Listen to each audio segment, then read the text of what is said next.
Matka Kuusijärvelle pitkä ja vaivalloinen.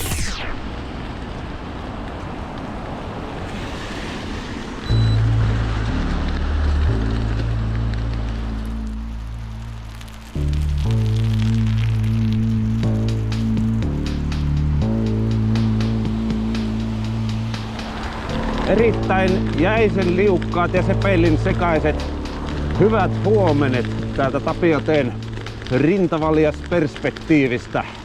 Toivottelen sinut tervetulleeksi kyytiin tälle erittäin liukkaalle tammi-helmikuun 24 pyörälenkille. Ajatuksena käydä ajelemassa 340 kilometriä Sinkulalla Genesis Day One 10. Vierailen tänään tuolla Kuusijärvellä Ainaskin. Hörppään kahvit ja tässä matkan varrella vloggailen. On taas yhtä ja toista pyöräilyaiheesta jutujuurta tässä mielen päällä. Ei muuta kuin tervetuloa. Suomen talvesta ja vaihtelevista pyöräväylien kunnosta olemme saaneet myös eteläisessä Suomessa nauttia menneinä viikkoina. Puhutaan nyt vaikka säästä ja siihen liittyvistä ilmiöistä. Mä voisin semmoisen lumisen työmatkatappauksen tuossa kertoa. Toki ymmärrän, että joka paikkaan ei aina lumiaurat kerkiä tyyliin 6:30 aamulla. No, työmatkan varrella on yksi semmonen pitkä suora, joka on loiva ylämäki. Siellä oli varmaan semmonen 40 senttiä lunta kinostunut siinä tuulessa ja tuiverruksessa ja tuiskeessa. Eihän siinä Genesiksellä päässyt mihinkään. Piti kantaa cyclocross-henkeen pyörää semmonen, mitä mä narraisin 400 metriä ehkä läpi niiden kinouksien. Ja sitten saavuin töihin, niin kahtin, että jaa, täällä on kaikkea muuta lumeta aurattu paitsi tuosta pyörätelineen päältä. Taikka oikeastaan kaikki aurattu lumi oli siihen pyörätelineen päälle kinostettu. Ei muuta kuin teräslapio essiin ja kaivelemaan pyöräteline sieltä lumeen alta essiin, että saa pyöränsä johonkin lukittua. Se tuntui olevan semmonen niinkö talvipyöräilyn sankarteko tammikuulle 2024. Nyt kun kuukausi on vaihtumassa, täältä erää taas kovimmat lumisatteet helpottaa ja plussan puolella mennään. Nyt on liukasta. Sitäkö on se vuojen eka 200 nyt poljettu.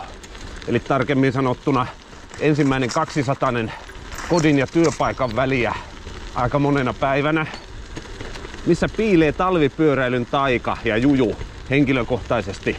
Kuinka selviän Genesis Day One 10 kevyen lastin kanssa säässä kuin säässä.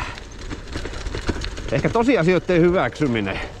Se, että sama mitä täällä kaupungin kunnossapitokoneella tehdään näille väylille, niin ei ne kessää tänne saa tehtyä talvella. Se mikä on yhteistä kahdella suomalaisella paikkakunnalla, Helsingillä ja Utsjoella, on mun nähdäkseni se, että molemmissa saattaa tulla lunta. Molemmissa saattaa olla kylmä ja saattaa se olla liukasta molemmissa. Henkilökohtaisesti siis tykkään sovitella kaikki päivän ajospeksit kulloisenkin tilanteen mukaan. Jos on liukasta, niin todellakaan lähdetä sitten kokeilemaan, kuin lujaa pääsee Genesiksellä. Nasta renkaat on viisautta. Ja tietysti se, jos ei ajahan pysty jostakin kohti, niin sitten on viisasta taluttaa ja siirtyä tarvittaessa ajamaan tonne ajoradan puolelle. Toistaiseksi niissä ajoratatilanteissa on ihan hyvin tämä yhteispeli täällä liikenteessä pelannut. Mä ajoin pieneen sakkolinkin tuolta talojen välistä meneviä kelvejä pitkin. Nyt toivottavasti hiekkatraktori kuski on saanut hommansa tehtyä ja tarvii ihan pakokaasuja haistella, kun perässä ajelee. Liukas matka kohti Kuusijärveä saa jatkua. Tästä tuli tämmönen liukkaan kelin pyörävlogi.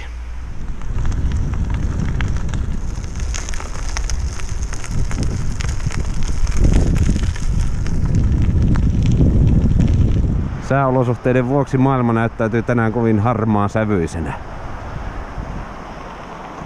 Olisi paljon hyviä syitä sanoa, että onneksi tämä talvipyöräilykuukausi tammikuu 24 on kohta takana. Toisaalta tämmönen jatkuvan positiivinen tsemppimieli. Se sanoo tässä kohti kuukautta, että onneksi oli tammikuu 24. Lenkkeilin paljon itsekseni kaiken työmatkapyöräilyn päälle. Sitten vielä tehtiin pyöräilyseuran retkiaaston kanssa tuo lentokenttälenkki. Tää on tässä ollut kaikkia hienoa. Täällä isojen teiden varsilla sama tilanne. Luikasta pitelee. Vaan eihän mä kyllä mitään vaivatonta reissua kaivannutkaan. Jos ei huvittais ajaa jäätiköllä, varmaan viikon sateisimpana päivänä voisi aina jäädä kotiin. Ajella harjoitusvastuksella ja hakia ne sämpylät sieltä jääkaapista silloin kun nälkä tulee ja keitellä vaikka hyvät sumpit siinä muiden toimiensa ohessa. Nälkähän tässä kyllä alkaa olehen ja vähän pitemmän kautta mä lähdin tätä matkaani polkemaan. Oiskohan sinne vielä joku 8 kilometriä, jotta päästään kahvikupin äärelle sämpylän syöntiin.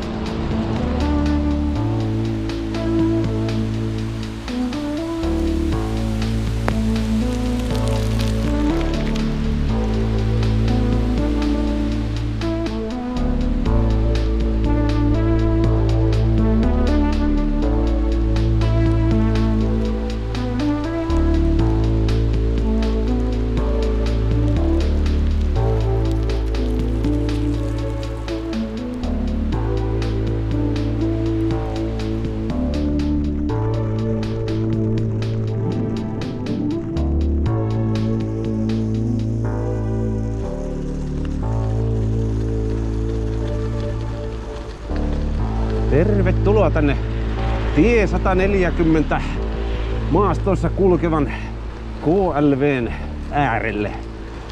Täälläkin on luikasta. Samalla teemalla vlogi jatkuu lähestyttäessä kohdetta.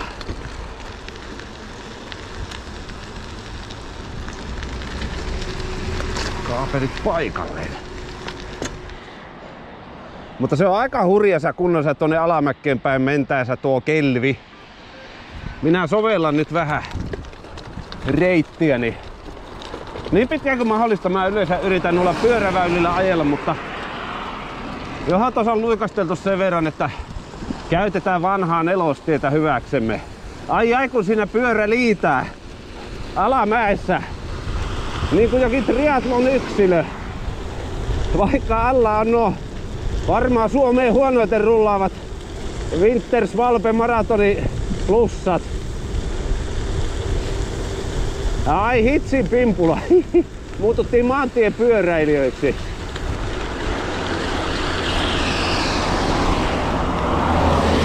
Noin kiltisti annetaan tilaa, kun on siinä tuota kaistaa käytössä. Kiitos samoin. Kato heti joku neuvomassa. Oikein pysähty. Ilosta mieltä. Ajas perään. Mä voisin tarjota sille tuolla Kuusijärvellä kahvi. Ihmisille sitä energiaa riittää. Joo. Se on sillä, että pyörille on rakennettu pyörätie ja autolle autotie. Sitten kun joku työmaa menossa, niin auto on vietetty tuonne pyörätielle. Tiedättekö ihmiset, nämä on näitä. Tervetuloa Kuusijärvelle. Voi kiitosta vaan. Ennen kuin pistäydyn kahville, tahdon käydä kurkkaamassa, miltä Kuusijärvi näyttää. Jääkannen pinnalla on iso kerros vettä. Sade yltyy. Ei nyt kaatosatteeksi, mutta tämmöistä ihan tuntuvaa ripsimistä.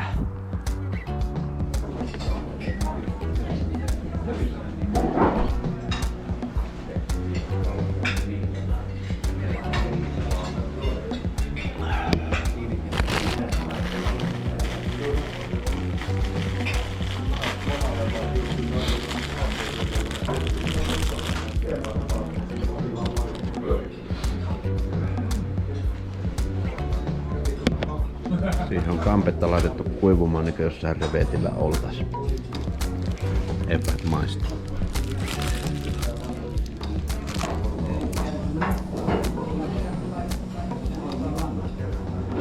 Noniin, eväät oli kohdillaan. Silmämääräisesti havainnoiden saattaa pikkusen enempi kuin kahville tullessa. Saas nähdä mistä ajelen takaisin.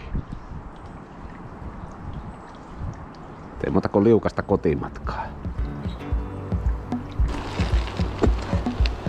Jaa, tän on kaapelimies vielä hommissa. Montakohan piuhaa tuo asentanut?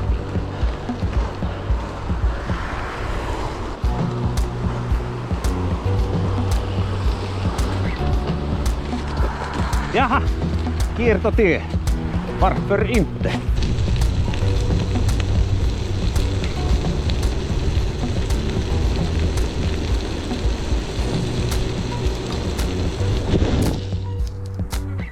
Mietiskelin loppumatkan reititystä, mitä kautta ajelis. Kilometrin päästä suunnilleen varmaan loppuu tuo tie numero 140.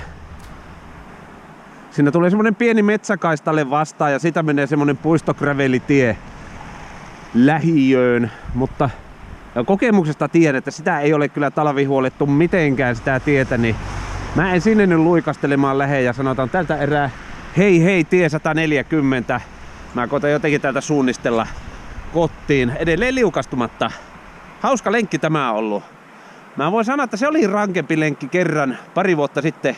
Mä sanon sitä Keravan Hyrylä lenkiksi, kun ajetaan tämän tien vartta tonne Keravalle asti suunnilleen. Siitä sitten käännytään länteenpäin ja ajetaan 5 kilsaa Hyrylään ja vanhan Tuusulan tien vartta takaisin. Mistä ei ollut aurattu, ei ollenkaan lunta. Mä huohotin tämän sinkulani kanssa menee milloin misäkin ja hirviä luikerteloja, kiemurteloja, ähinä ja puhinaa koko matka. Pakkasta oli jonkun verran ja kauhea kuuma tuli. Sitten mä siis kuvasin videota siltäkin reissulta. Mutta onneton homma, se on ainut kerta kun tässä suurella ja mahtavalla pyöräilyvloggarin uralla on käynyt niin, että mä tyhjensin kameran muistikortin ennen kuin olin siirtänyt kyseiset failit tietokoneelle, joten se siitä. Mutta voidaan sanoa, kyllä tämä liukkalakelillä luikastelu on ollut paljon helpompaa kuin se umpihangessa suttaaminen samalla varustuksella. Lähdetäänpä jatkaa. Mä haluan mun pyörään tuollaiset keltavilikut, nehän ne ois kovat. Ohjaustankohon ja sitten tonne tarakkaan molemmille sivuille. Täällä on puunkaato menossa.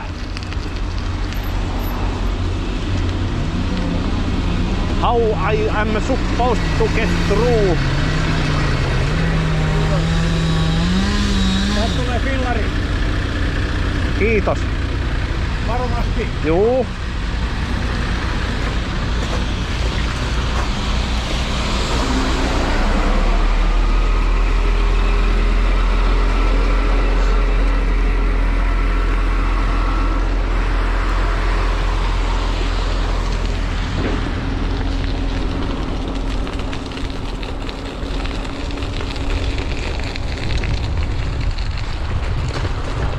Seikkailujen päivä sanoisin. Siellä on joku lähtenyt hiihtämään. Se on hyvä.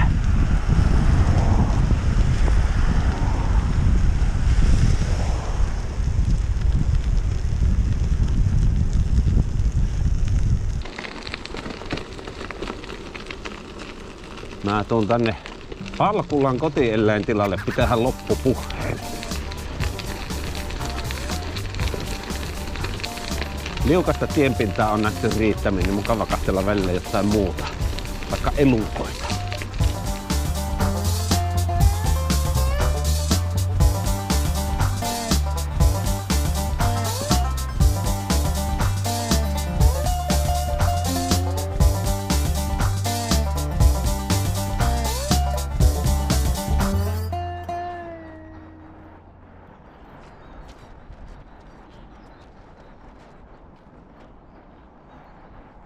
Joku sanoo siellä Kuusijärven kahvilassa, että kun tammikuun loppuillaan, niin se on kohta uusi vuosi. Että eihän vuodesta ole jäljellä paljon mitään enää. Hyvin sanottu. Mä luulen, kaikki se talvipyöräilyfilosofia, mitä tuossa aamusella lenkille lähteensä sanoin, niin varmaan on konkretisoitunut tämän liukkaan kelin, sanoisinko brevettisimulaation aikana. Näin kesää ootellessa voisin vielä todeta, että parasta talvikunnossapitoa näille kaikenlaisille pyöräväylille on kesä. Hyvä ystäväni, on tullut aika kiittää sinua siitä, että sinä olet katsonut tämän pyöräilyaiheisen videon tekeleen. Toivotan sinun päiväsi iloa ja rauhaa. Takkuu varmasti tapamme seuraavalla kerralla jossakin joskus pyöräilyaiheisten aktiviteettien merkeissä. Kiitos kun olit mukana tällä kertaa. Heippa!